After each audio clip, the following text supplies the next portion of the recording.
Hey y'all, I'm just, I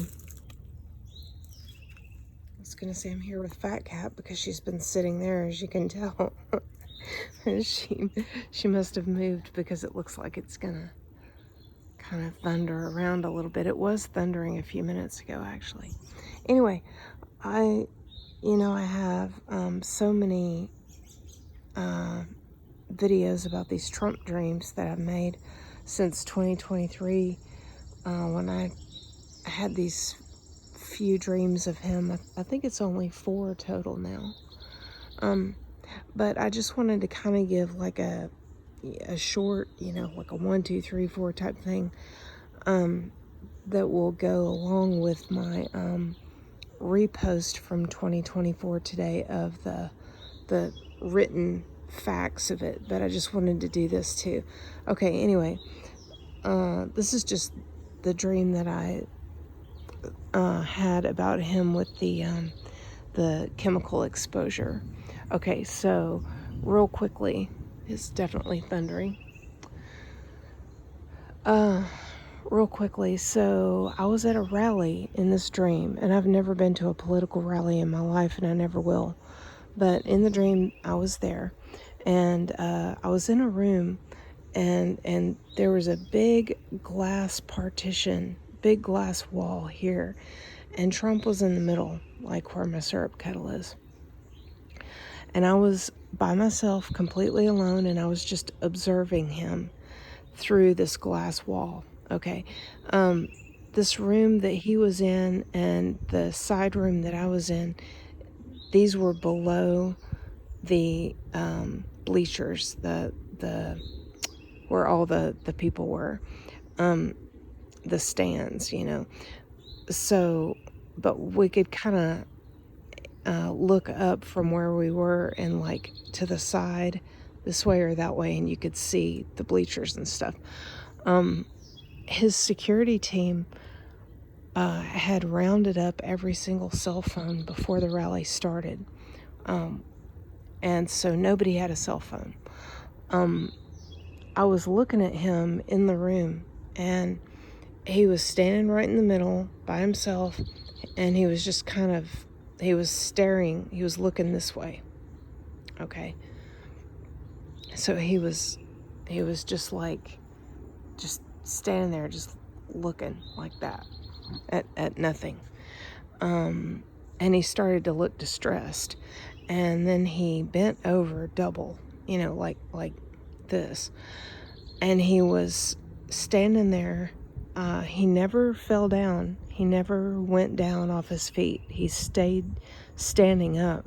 But this is what I saw.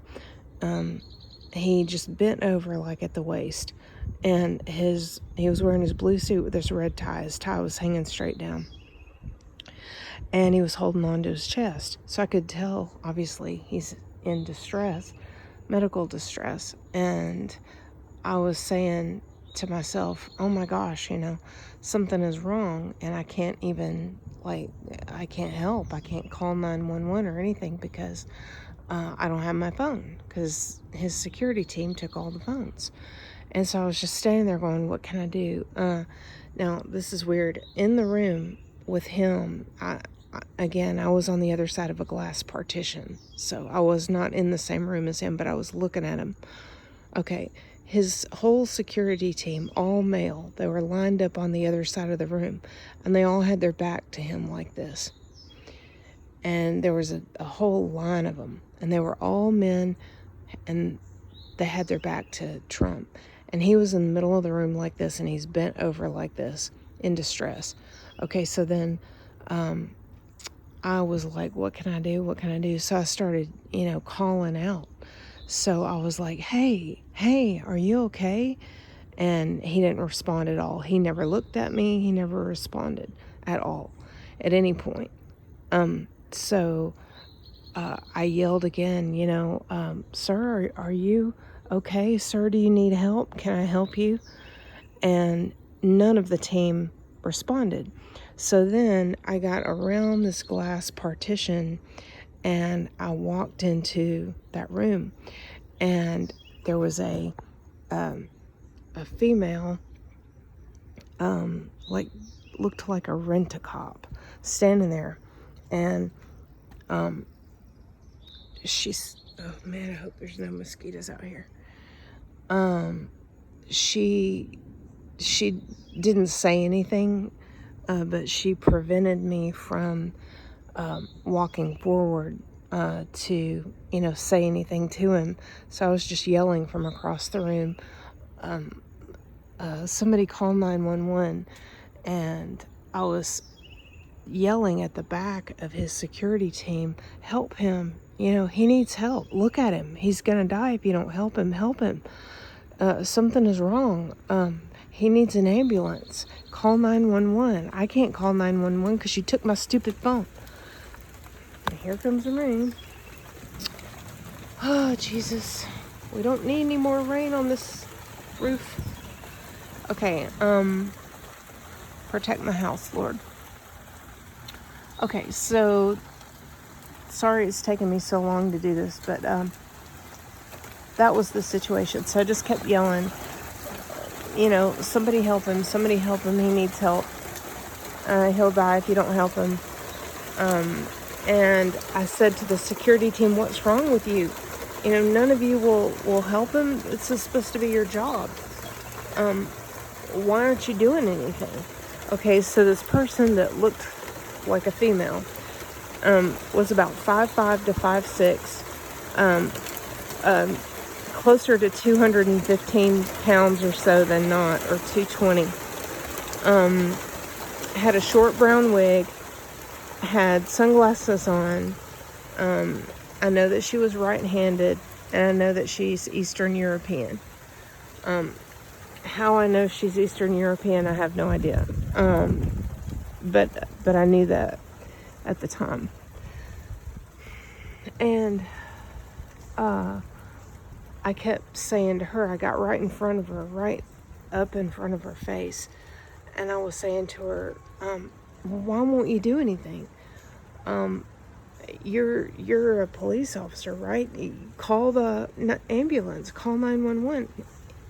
Get those guys across the room to do their job, I was saying to her, do you speak English?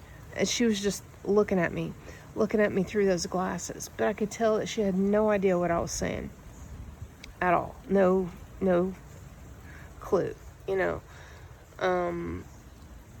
And the brown wig and everything, I was like, well, this person is definitely in on whatever is happening here. Okay, so the point is, she wouldn't help. She wouldn't move out of the way.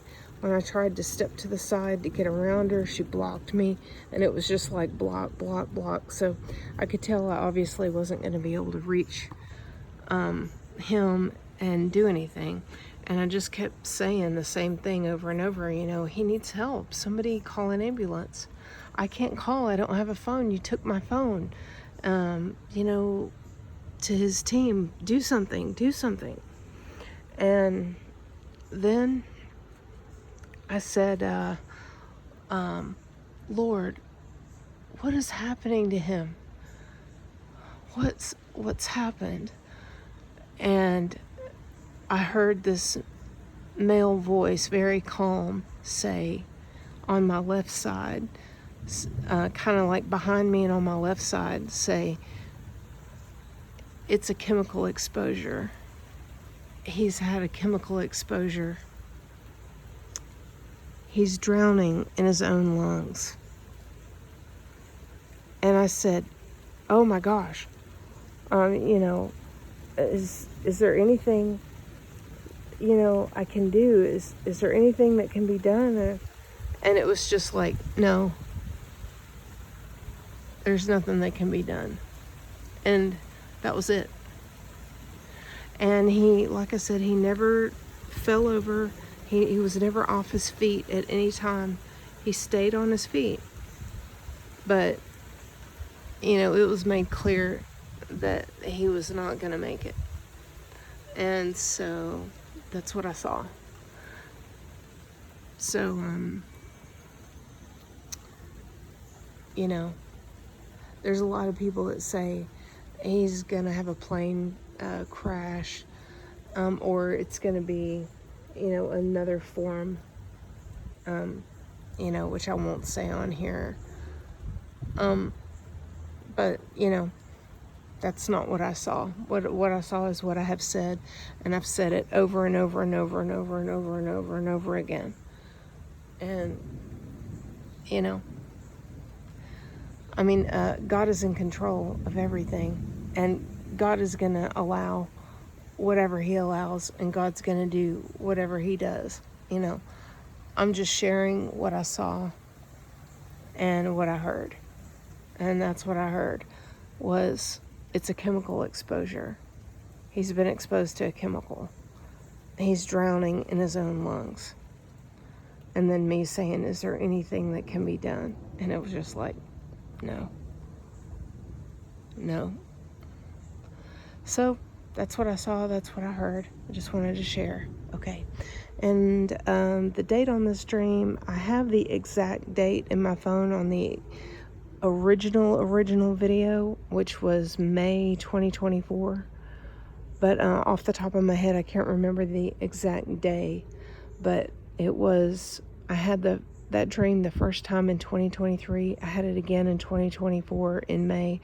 And then I had it again in 2025. So that happens to me a lot. I'll have the same exact identical dream 3 times. It's not every time that way, but it is, often enough that way.